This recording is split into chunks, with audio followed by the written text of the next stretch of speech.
سارمان سلیموف خواننده صف دوم مؤسسه تسهیلات میانه عمومی رقم 25 بخشیده به روز بین المللی کودکان در آزمون رسم زیبا اشتراک نموده رمز صلح و وحدت رسم کبوتر را میکشد.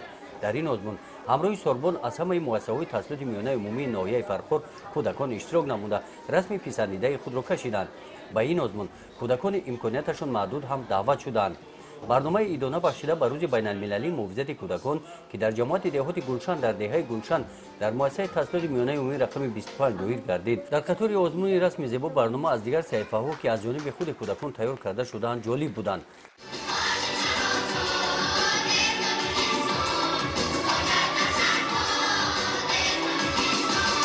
در این چهاربینی والیدان، معلمان، کارمندان شعبه معارف و علم ناحیه برنامه تیار نموده کودکان را با ذوق به هم تماشا کردند. کودکان از مؤسسه تسهیلات میانه عمومی رقم 2 8 9 1 13 37 از جانب حکمان آزمون بهای بلند را سزاوار گشتند. این برنامه را کودکان در محفل‌ها با دستگیری معلمان یک هفته مشق کرده تیار کردند. روز جشنواره با ذوق بلند آن چیزی که آموختند اجرا می‌نمایند.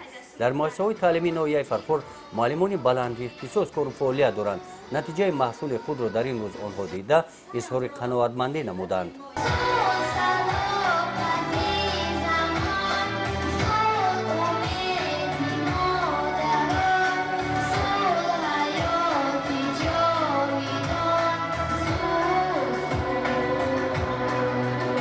ما مادران خوشبختیم که فرزندانمان در چنین دور و زمان تربیت می‌یابند، زندگی دارند و برای انکشاف همه جانبه تمام امکانیت‌ها را دارند. در مؤسسه‌های تعلیمی توسط محفل‌های فنی کودکان با آموزش فن‌های دقیق شروع می‌نمایند. زبان‌های خارجی را آموختند. همچنین به کودکان امکاناتشان محدود در خانه‌ها با تعلیم فرا گرفته شدند.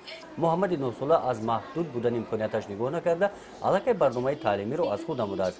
مادرش امید دارد که محمد از دیگر همسالانش خفا نمی‌ماند. از روزها دهقان کسل شده و بیشتری بیماری افتاد. گذراندن چنین محفل‌ها با پیدا نمودن استعدادها امکان می‌دهند.